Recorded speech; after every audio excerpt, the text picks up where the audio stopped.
नमस्कार दोस्तों, प्रतिज्ञा कोचिंग के यूट्यूब चैनल पर आपका हार्दिक स्वागत, अभिनंदन।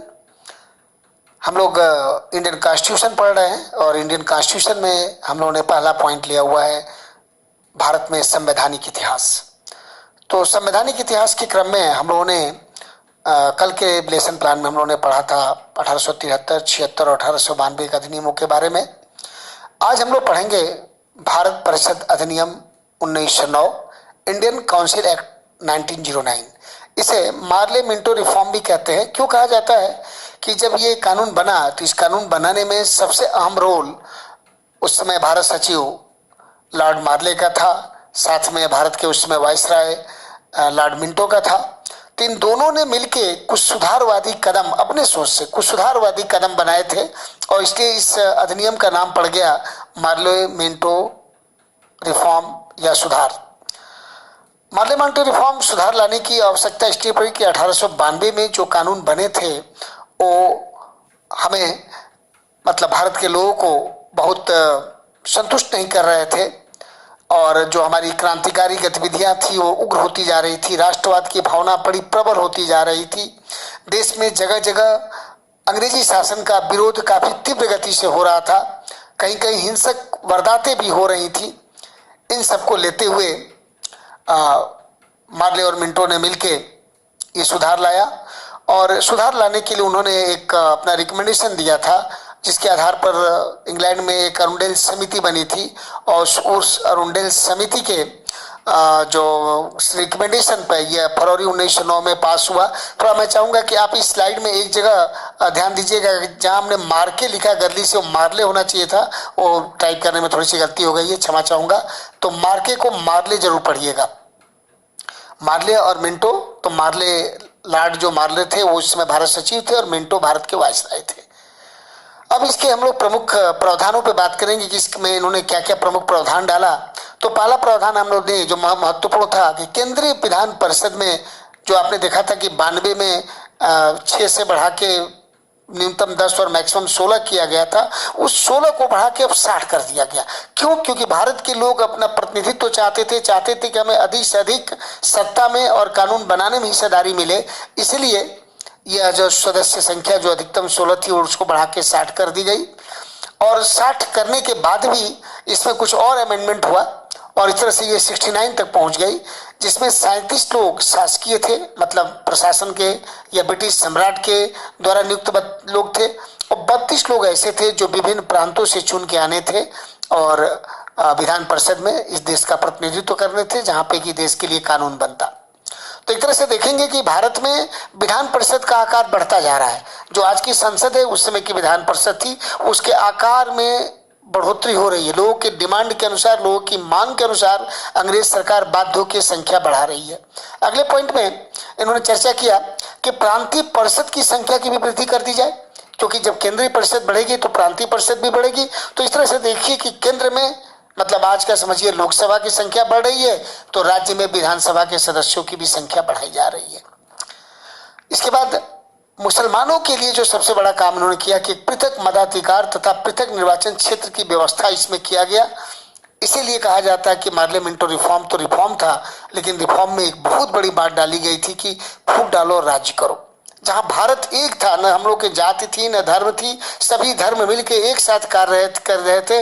तो भारत में उसमें जो मुख्य 2 धार्मिक संप्रदाय के लोग थे, जिन्हें हिंदू और मुस्लिम कहा जाता था, तो मुस्लिमों के लिए अलग निर्वाचन, मतलब अलग से ही वहां पे व्यक्ति चुनाव लड़ेगा और सिर्फ मुस्लिम लड़ेगा और उसके लिए पृथक मताधिकार का भी प्रयोग होगा। ये व्यवस्था इसमें डाली गई।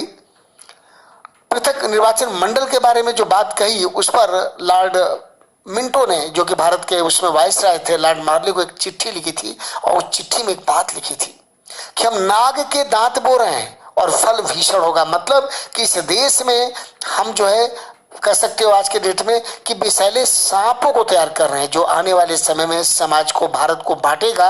और इस तरह से इनका जो राष्ट्र के प्रति जो उग्र प्रदर्शन हो रहा है, राष्ट्र के लिए तमाम जो क्रांतिकारी गतिविधियां हो रही है, वो आपस में टूटेंगे। इसमें एक और बात हमने कहना चाहिए था मैं आपको कि इसमें 6 जो थे सीट पहले बुक की गई मुसलमानों के लिए, पृथक निर्वाचन की व्यवस्था की गई, जिसमें मद्रास, प्रेसिडेंसी से 1 लोग, बंबई से 1, संयुक्त प्रांत और बिहार मिला के 1, और उड़ीसा से 1 तथा बंगाल से 1, बंगाल से 2। तो आपने देखिए कि मद्रास, बंबई, संयुक्त प्रांत, बिहार और उड़ीसा से 1-1 हो गए, और यहाँ से आपके 2 लोग लिए गए। इस तरह से टोटल 6 लोग जो है सिर्फ मुस्लिम संप्रदाय के लोग ही यहाँ चुनाव लड़ सकते थे। इस सीट की व्यवस्था की गई, और भारत के मूवमेंट को, भारत में राष्ट्रवाद की जो क्रांतिकारी विचारधारा, चाहे शांतिपूर्वक विचारधारा थी, उसमें मतभेद करने के लिए, फूट डालने के लिए यह कानून लाया गया। इसीलिए ये कानून आगे चल के बहुत सफल नहीं हुआ। इसका अगला पॉइंट अगर आप देखेंगे तो उसमें दिया गया था कि केंद्रीय तथा प्रांतीय विधान परिषदों की शक्ति में वृद्धि करते हुए सदस्यों को बजट की विवेचना करने, लोकहित के विषयों पर चर्चा करने तथा अनुपूरक प्रश्न पूछने का अधिकार प्रदान किया गया। मतलब क्या हुआ कि जहां 1892 में इनको अनुपूरक प्रश्न पूछने का अधिकार नहीं था, बजट पे ज्यादा बात करने का अधिकार नहीं था, लेकिन अब इनको बजट की विवेचना करने का एक एडिशनल अधिकार मिल गया, और प्रश्नों के ऊपर अनुपूरक प्रश्न पूछने का भी अधिकार मिला। परंतु बजट के ऊपर मतदान का अभी भी इनको अधिकार नहीं मिला था। तो सीमित हमारे शक्तियों में अभिवृद्धि हो रही है। इसीलिए मैंने इसे कहा कि हम संवैधानिक इतिहास पढ़ रहे हैं कि संविधान के इतिहास में यह संविधान की विकास कैसे हो रहा है। तो देखिए धीरे धीरे विधान परिषदों में भारतीय लोगों के शक्तियों में अभिवृद्धि हो रही है। अगले पॉइंट में आप देखेंगे कि विधान परिषद के प्रतिनिधित्व के निर्वाचन प्रणाली को लागू की गई, और इसमें 3 तरह के अलग अलग निर्वाचक मंडल बनाए गए।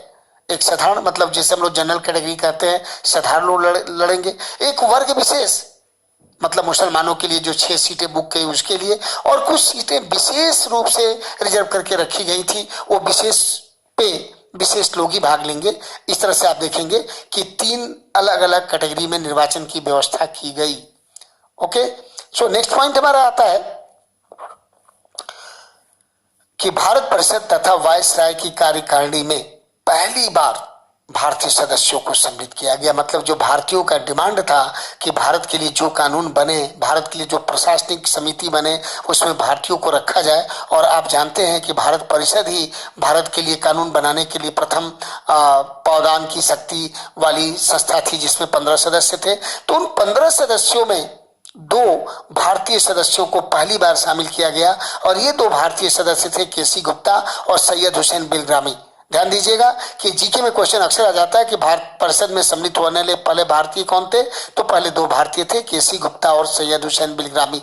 इस तरह से आप देखेंगे कि लॉर्ड मिंटो और लॉर्ड मार्ले ने जो सुधार की बात की, सुधार तो किया, भारत की विधान परिषद में संख्याओं में वृद्धि हुई, शक्तियां बढ़ी, भारत परिषद में 2 नए सदस्यों को डाला गया, लेकिन एक बड़ा काम उन्होंने जो गलत किया भारत के खिलाफ कहिए या इंग्लैंड की सोच के, कि मुस्लिमों के लिए पृथक निर्वाचन की बात की।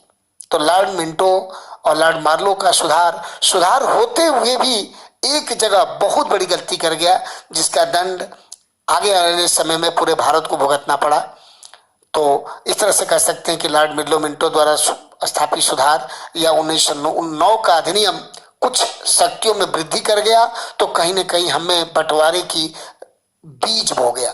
तो दोस्तों, इसके साथ आज का वीडियो हम लोग समाप्त करते हैं, लेक्चर समाप्त करते हैं। कल फिर मिलेंगे अगले वीडियो के साथ, और अब हम लोग बात करेंगे अगले वीडियो में 1919 के मॉन्टेग्यू चेम्सफोर्ड सुधार की। Thank you.